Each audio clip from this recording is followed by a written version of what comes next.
Stand ಉದ್ಘಾಟನೆ ಮಾಡ್ತೀವಿ. Complete ಆಗಿಲ್ಲ ಆದರೂ ಉದ್ಘಾಟನೆ ಮಾಡ್ತೀವಿ. ನೀವು ಹೇಳೋದಕ್ಕೆ ಮುಂಚೆ ನಾನು ಹೇಳ್ಬೇಕಲ್ಲ. ಕೇಳಪ್ಪ, ರಾಮ ಮಂದಿರದ ರೀತಿಯಲ್ಲಿ ಮೊದಲನೆಯ ಹಂತದಲ್ಲಿ ಉದ್ಘಾಟನೆ ಮಾಡ್ತಾರೆ ಮುಖ್ಯಮಂತ್ರಿ. ಯಾಕೆ ಅಂತ ಕೇಳಿ, ಯಾಕೆ ಅಷ್ಟೊಂದು ಅವಸರ ಅಂತ. ಪದೇ ಪದೇ ಮುಖ್ಯಮಂತ್ರಿಗಳು ಬರಲ್ಲ. ಮಾನ್ಯ ಮುಖ್ಯಮಂತ್ರಿಗಳು ಬಂದಾಗ ಅವರ ಅಮೃತ ಹಸ್ತದಿಂದ ನಾವು ಉದ್ಘಾಟನೆ ಮಾಡಿಸ್ಬೇಕು ಅಂತ ನಮ್ಮ ಆಸೆ. ಅಮೃತ ಹಸ್ತ ಯಾವಾಗಲೂ ಸಿಗಲ್ಲ, ಒಂದೊಂದು ಸರಿ ಸಿಕ್ಕುತ್ತೆ, ಒಂದೊಂದು ಸರಿ ಸಿಕ್ಕಲ್ಲ. ಆ ಸಿಕ್ಕುವಾಗ ಉಪಯೋಗ ಮಾಡ್ಕೊಂಬಿಡೋಣ. ಅದೆಲ್ಲ ಆಮೇಲೆ ಫಸ್ಟ್ ಆಗೋಗ್ಲಿ. ಯಾವುದು ನೋಡಿ, ಕ್ಯಾಬಿನೆಟ್ಟಲ್ಲಿ ತೀರ್ಮಾನ ಆಗಿದೆ, ಆ ಇಲಾಖೆ ಅನುಷ್ಠಾನ ಮಾಡಬೇಕು, ಅದು ಅವ್ರಿಗೆ ಬಿಟ್ಟು.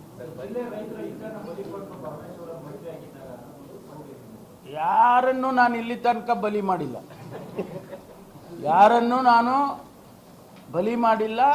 ಅದಕ್ಕೆ ಉಲ್ಟಾ ರಕ್ಷಣೆ ಮಾಡಿದ್ದೀನಿ. ಏನಾಗೋದಿಲ್ಲ, ಯಾವುದು ಏನು ತೊಂದರೆ ಆಗಲ್ಲ. ಒಂದು ನೀರು ಒಂದು ಚೂರು ಕೂಡ ಈ ಕಡೆ ಆ ಕಡೆ ಹೋಗಲ್ಲ. ತಳಿರಪ್ಪ ನೀವು ಆಮೇಲೆ ಪೊಲಿಟಿಕಲ್ ಕ್ವಶನ್ಸ್ ಎಲ್ಲ ಆ ಕಡೆಗೆ ಕೇಳ್ರಿ. ಇಲ್ಲ, ಅದು ಇವಾಗ ಮಾಡಲ್ಲ, ಮುಂದಿನ ದಿವಸದಲ್ಲಿ ಮಾಡ್ತೀವಿ. ಯಾಕೆಂದ್ರೆ ಅವ್ರನ್ನ ಅಲ್ಲಿಗೆ ಕರ್ಕೊಂಡು ಹೋಗಿ ಉದ್ಘಾಟನೆ ಮಾಡಿ ಕರ್ಕೊಂಡು ಬರಬೇಕು ಅಂತ ಆಗಿತ್ತು. ಅದು ಎರಡೆರಡು ಪ್ರೋಗ್ರಾಮ್ ಆಗುತ್ತೆ ಅಂತ ಹೇಳಿ ನಾವು ಅದನ್ನು ಕ್ಯಾನ್ಸಲ್ ಮಾಡಿದ್ದೀವಿ. ಅದನ್ನು ಬೇರೊಂದು ದಿವಸ ಕೊರಟಗೆರೆಯಲ್ಲಿ ಮುಖ್ಯಮಂತ್ರಿಗಳನ್ನು ಕರ್ಕೊಂಡು ಬಂದು ಉದ್ಘಾಟನೆ ಮಾಡಿಸ್ತೇನೆ. ಅಂದಾಜು 11 ಗಂಟೆ ಅಂದ್ಕೊಂಡಿದ್ದೀವಿ. ಜನ ಬರೋದು ಅಷ್ಟೊತ್ತಿಗೆ 11 ಗಂಟೆ ಆಗುತ್ತೆ. ಬಂದ ಮೇಲೆ ಅವ್ರನ್ನ ಕರ್ಕೊಂಡು ಬಂದು ಇಲ್ಲಿ ಉದ್ಘಾಟನೆ ಮಾಡಿಸ್ತೀವಿ. ಹಸ್ತಾಂತರ ಆಗಿದೆ ಸ್ಟೇಡಿಯಮ್ಮು. ನಮ್ಮ ಯೂತ್ ಸರ್ವಿಸಸ್ಗೆ, ಯೂತ್ ಎಂಪವರ್ಮೆಂಟ್ಗೆ, AD ಸ್ಪೋರ್ಟ್ಸ್ ಅವರಿಗೆ ಹಸ್ತಾಂತರ ಮಾಡಿದ್ದಾರೆ DC ಅವರು. ಇನ್ಮೇಲೆ ಅವ್ರ ಜವಾಬ್ದಾರಿ. ಆಮೇಲೆ power bill, water bill, maintenance bill, ಆಮೇಲೆ ಕಾಫಿ, ತಿಂಡಿ, ಊಟ, ಇದೆಲ್ಲವನ್ನು ಅವರೇ ನೋಡ್ಕೋಬೇಕು. ಅದರಲ್ಲಿ ನಾವು ತಮಗೆ ಗೊತ್ತಿದ್ದಂಗೆ ಸುತ್ತ ಮಳಿಗೆಗಳು ಮಾಡೋದಕ್ಕೆ ಅಥವಾ ಆಫೀಸ್ಗಳು ಮಾಡೋದಕ್ಕೆ ಕಮರ್ಷಿಯಲ್ ಪರ್ಪಸ್ಸಿಗೆ ನಾವು ಕಟ್ಟೋವಾಗಲೇ ಇದಕ್ಕೊಂದಿಷ್ಟು ಸಹಾಯ ಆಗಲಿ ಅಂತೇಳಿ ನಾವು ಪ್ಲ್ಯಾನ್ ಮಾಡಿದ್ವಿ. ಪ್ಲ್ಯಾನ್ ಮಾಡಿದವನು ನಾನೇ ಅವತ್ತು ಸ್ಪೋರ್ಟ್ಸ್ ಮಿನಿಸ್ಟ್ರ್ ಇದ್ದೆ. ಆ ಪ್ಲ್ಯಾನ್ ಮಾಡುವಾಗ ಇದನ್ನು ನಾವು ಪ್ರೊವಿಷನ್ ಮಾಡಿಕೊಂಡು, ಯಾಕೆಂದರೆ ಕಂಠೀರವ ಸ್ಟೇಡಿಯಂನಲ್ಲಿ ನಾವು ಅನುಭವಿಸ್ತಾ ಇದ್ದೀವಿ, ಕಷ್ಟ ಅನುಭವಿಸ್ತಾ ಇದ್ದೀವಿ. ಇಲಾಖೆನೂ ದುಡ್ಡು ಕೊಡಲ್ಲ, ಒಂದೊಂದು ಸಾರಿ ಮೇಂಟೆನೆನ್ಸಿಗೂ ಕೂಡ ಕಷ್ಟ ಆಗುತ್ತೆ ಅಂತೇಳಿ ಅದಕ್ಕೆ ನಾವು ಈಗ ಇದರಲ್ಲಿ ಪ್ರೊವಿಷನ್ ಮಾಡಿಕೊಂಡು ಒಂದಿಷ್ಟು ಕಮರ್ಷಿಯಲ್ ಇದನ್ನು ಮಾಡೋಣ ಅಂತ ಮಾಡಿದ್ದೀವಿ. ಈಗಾಗಲೇ ಅದು ಟೆಂಡರ್ ಏನೋ ಕರೆದಿರ್ಬೇಕು.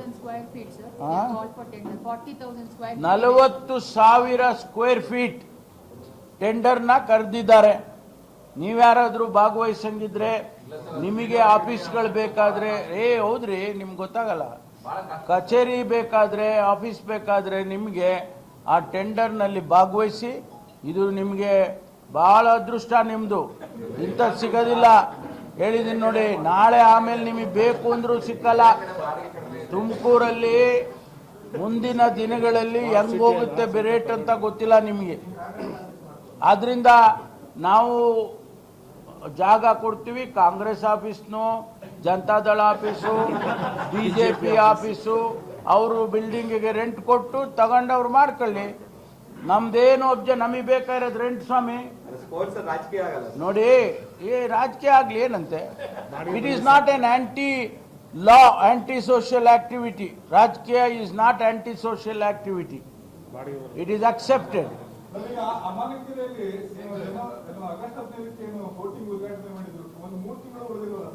ಅಲ್ಲ, ಅದು ಟ್ರಯಲ್ಗೆ ಅಂತ ಮಾಡಿದ್ದು, ನೀವೆಲ್ಲ ಮಿಸ್ಟೇಕ್ ಮಾಡ್ಕೊಂಡಿದ್ದೀವಿ. ಟ್ರಯಲ್ ಮಾಡಿದ್ದೀವಿ. ಈಗ ಅದನ್ನು ಟೆಂಡರ್ ಕರೆದು ರೆಗ್ಯುಲರೈಸ್ ಮಾಡಿ ಯಾರಿಗಾದರೂ ಟೆಂಡರ್ ಕೊಡ್ತೀವಿ. ಟ್ರಯಲ್ಗೆ ನೀವು ಹಿಂಗೆ ಅಂದ್ಬಿಟ್ರೆ ಈಗಿಲ್ಲ, ಈಗ ಪ್ರಸ್ತಾವನೆ ಕೈ ಬಿಟ್ಟಿದ್ದೀನಿ. ಈಗ ಕೈ ಬಿಟ್ಟಿದ್ದೀನಿ.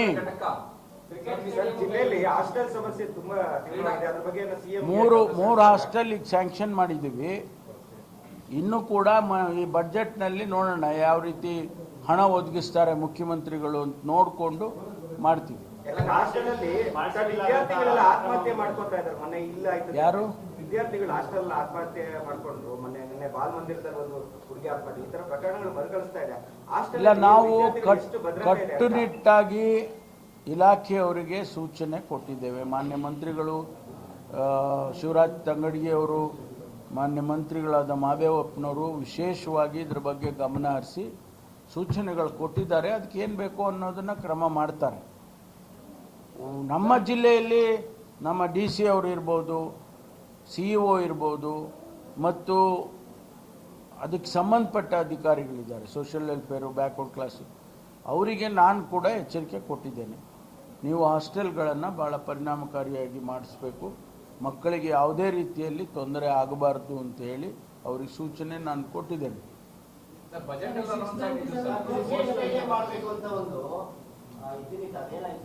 ಬಹಳ ದಿನದ ಬೇಡಿಕೆ, ನಾವು ಸರ್ವ ಪ್ರಯತ್ನವನ್ನು ಕೂಡ ಮಾಡ್ತಾ ಇದ್ದೇನೆ.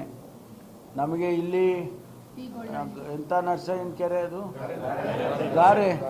ಗಾರೆ ನರಸಯ್ಯನ ಕೆರೆನ ಬ್ರೀಚ್ ಮಾಡಿ 19 ಎಕರೆ ಇದೆ, ಅದನ್ನು ಮಾಡಬೇಕು ಅಂತ ಪ್ರಯತ್ನ ಮಾಡ್ದೋ. ಆದರೆ ಅದು ಕೆರೆಯನ್ನು ಕನ್ವರ್ಟ್ ಮಾಡೋದಕ್ಕೆ ಕಾನೂನಲ್ಲಿ ಅವಕಾಶ ಇಲ್ಲ. ಆದ್ದರಿಂದ ಅದನ್ನು ಹಾಗೆ ಬಿಟ್ಟಿದ್ದೀವಿ.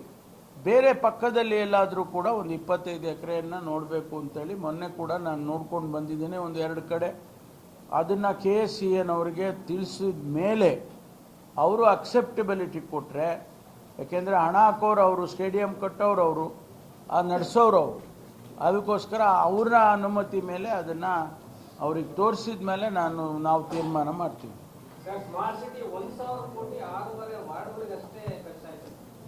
ಹೌದು, ಈಗ ನಾವಿನ್ನೂ ತನಿಖೆ ಮಾಡಿಲ್ಲ, ಸಂಪೂರ್ಣ ಆಗಲಿ ಅಂತ ಕಾಯ್ತಾ ಇದ್ದೀವಿ. ಯಾಕೆಂದರೆ ನಮಗೆ ಮೇನ್ ರೋಡ್ಗಳು ಅಂದರೆ ವಾರ್ಡ್ ಹೊರತುಪಡಿಸಿ, ಈಗ ಈ ಮೇನ್ ರೋಡು ಎಲ್ಲ ವಾರ್ಡ್ಗೂ ಲಿಂಕ್ ಆಗಿಬಿಡುತ್ತೆ. ಸೊ ಅದನ್ನು ವಾರ್ಡಿಗೆ ಅಂತ ನಾವು ಕನ್ಸಿಡರ್ ಮಾಡೋಕ್ಕೆ ಹೋಗಲ್ಲ. ಇದೇ ರೀತಿ ಬೇರೆ ಬೇರೆ ಕಾಮಗಾರಿಗಳು ಕೆಲವಿದ್ದಾವೆ, ಅವು ಎಲ್ಲ ಸಿಟಿಗೆ ಸಂಬಂಧಪಟ್ಟಂಥವು. ಈಗ ಲೈಬ್ರರಿ ಕಟ್ಟಡ ಕಟ್ಟಿದ್ದೀವಿ, KSRTC ಬಸ್ ಸ್ಟ್ಯಾಂಡ್ ಕಟ್ಟಿದ್ದೀವಿ. ಆ ರೀತಿ ಇವೆಲ್ಲ ಸೆಂಟ್ರಲೈಸ್ಡು, ಅವನ್ನ ಬರೀ ವಾರ್ಡಿಗೆ ಅಂತ ಸ್ಥೀಮಿತ ಮಾಡೋಕ್ಕಾಗಲ್ಲ. ಅಮಾನಿಕೆರೆನೂ ಅದರಲ್ಲಿ ಬರುತ್ತೆ. ಅದೇನೆ ನಮ್ಮದು ಇಡೀ ದೇಶದಲ್ಲಿ ಕೊಟ್ಟಂಥ ಆ ಬ್ಯಾಚ್ ಇದೆಯಲ್ಲ, 8 ಏನೋ ಕೊಟ್ಟಿರೋದು, 8 ಸ್ಮಾರ್ಟ್ ಸಿಟಿಗಳು ನಮ್ಮ ಇಡೀ ದೇಶದಲ್ಲಿ ಕೊಟ್ಟಿರೋದು. ನಾವು we are in the 2nd position.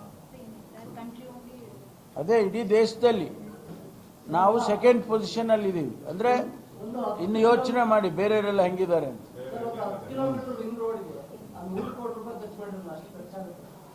ಅದನ್ನೇ ನಾವು ಇವಾಗ ನಾವು ವೆರಿಫೈ ಮಾಡ್ತೀವಿ ಅಂತ ಹೇಳಿದೀವಲ್ಲ, ಕಂಪ್ಲೀಟ್ ಆಗಲಿ ಇದೆಲ್ಲ. ಹಾಂ, ಹೌದು, ಬಂಗಾರದ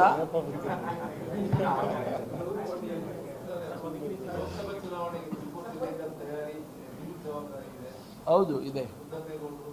ನಮ್ಮ ಜಿಲ್ಲೆಯ ನೀವೆಲ್ಲ ಹೋಗ್ರಮ್ಮ, ನೀವು ಹೋಗಿ ನೀವು